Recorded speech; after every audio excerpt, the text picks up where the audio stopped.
you talk about those 3 pillars of success and what that's meant to people that you've coached? Oh, man.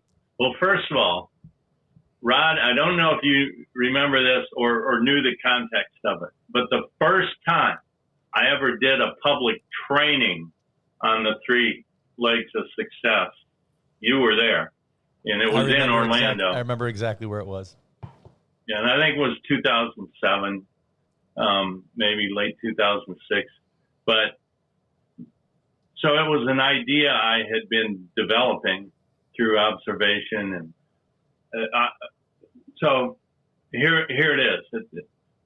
When I taught MBA classes on business planning, those teams would write business plans of 50 to 100 pages. Wow. Now, that was then. That's not so common today. When I got in network marketing, we had something called 10 core commitments, 10 things. If you do them consistently, you'll be successful. And I thought, okay, there's our business plan. I love it. It's 1 page. It's easy to teach. But then I got thinking, let's boil it down further. What are the 3 things that encompass all of this? And the first is showing up. And in network marketing, if you don't show up, it's over. It's over right there, because showing up creates a foundation. Now, I think this is true in anything. As a parent, if you don't show up, it's over in a lot of ways. But if you do show up as a parent, you're creating a real foundation for your kids. But network marketing, that's the foundation. The second is activity. And everybody knows without activity, you get no results. And so that one's huge. And some people say, John, activity is more important than showing up. And I say, no, not really. It's not. And then number 3 is personal development.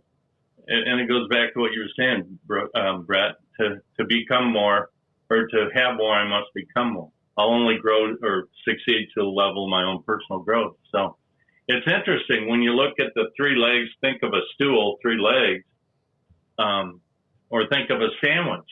You got bread on the outside, showing up in personal development.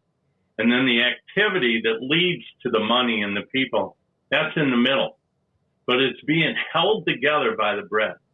And that's the power of those three aspects. And so I literally, working with people, I say, okay, if they're struggling or saying I'm not having success, I say, well, let's look at these 3 and grade yourself in the last 90 days, 0 to 10. Where do you stand in each of these?